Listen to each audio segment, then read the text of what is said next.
નમસ્કાર દર્શક મિત્રો, @ગુજરાતમાં આપનું સ્વાગત છે।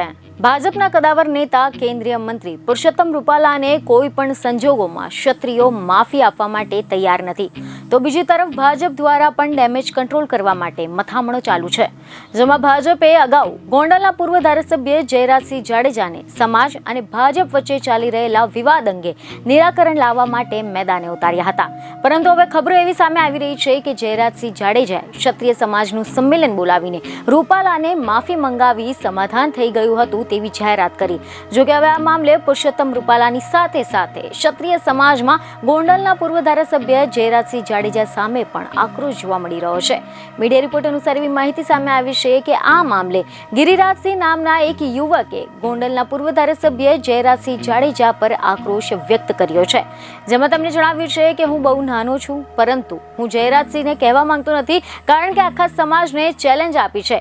જયરાજસિંહ જાડેજાએ કહ્યું હતું કે અહીંયાથી અંત આવે છે, જેને જે કરવું હોય તે કરી લે। તો જયરાજસિંહ જાડેજાને પણ એવું જણાવવા માંગુ છું કે તું જે લોહીનો છે એ જ લોહીના અમે પણ છે। આખા સમાજનો તું કેવી રીતે ઠેકો લઈ શકે છે? તું આખા સમાજનો કરતા હરતા છું, તેની વાતથી અમે સહેજ પણ પ્રાધાન્ય નથી આપતા। તું સમાજનો કરતા હરતા નથી, તું સમાજનો માય બાપ નથી। તું ખુલ્લેઆમ ચેલેન્જ આપવા આવતો હોય તો અમે પણ તારી ચેલેન્જ સ્વીકારવા માટે તૈયાર બેઠા છીએ। તારું પાણી માપવાની તાકાત પણ અમારામાં છે। અમારી માંગ માત્ર ને માત્ર પુરુષોત્તમ રૂપાલાની ટિકિટ રદ કરવાની છે। સમગ્ર ગુજરાતમાંથી પુરુષોત્તમ રૂપાલાને ક્યાંયથી પણ ટિકિટ ન આપવામાં આવે। જો ભાજપ દ્વારા ટિકિટ રદ નહીં કરવામાં આવે તો પક્ષે પરિણામ ભોગવવા માટે તૈયાર રહેવું પડશે।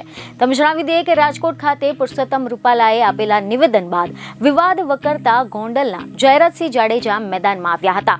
રિપોર્ટ અનુસાર જયરાજસિંહ જાડેજાએ ગોંડલના શેમડા ખાતે ક્ષત્રિય સમાજનું સંમેલન બોલાવ્યું હતું અને આ દરમિયાન જાહેર મંચ પરથી પુરુષોત્તમ રૂપાલાએ માફી માંગી હતી। પુરુષોત્તમ રૂપાલાએ માફી માંગ્યા બાદ જયરાજસિંહ જાડેજાએ કહ્યું કે પુરુષોત્તમભાઈ રૂપાલાના નિવેદનથી સૌથી વધુ મને દુઃખ થયું હતું। રૂપાલાએ 40 મિનિટનો માફીનો વિડીયો મૂક્યો છે। તેમણે સમાજની માફી માંગી છે, એટલે આ વિવાદનો અંત અહીંયા આવી ગયો છે, જેના બાદમાં તેમણે વિરોધ કરનારાઓને ખુલ્લી ચેલેન્જ આપી હતી, જેથી હવે ક્ષત્રિય સમાજમાં જયરાજસિંહ જાડેજા સામે પણ રોષ જોવા મળી રહ્યો છે।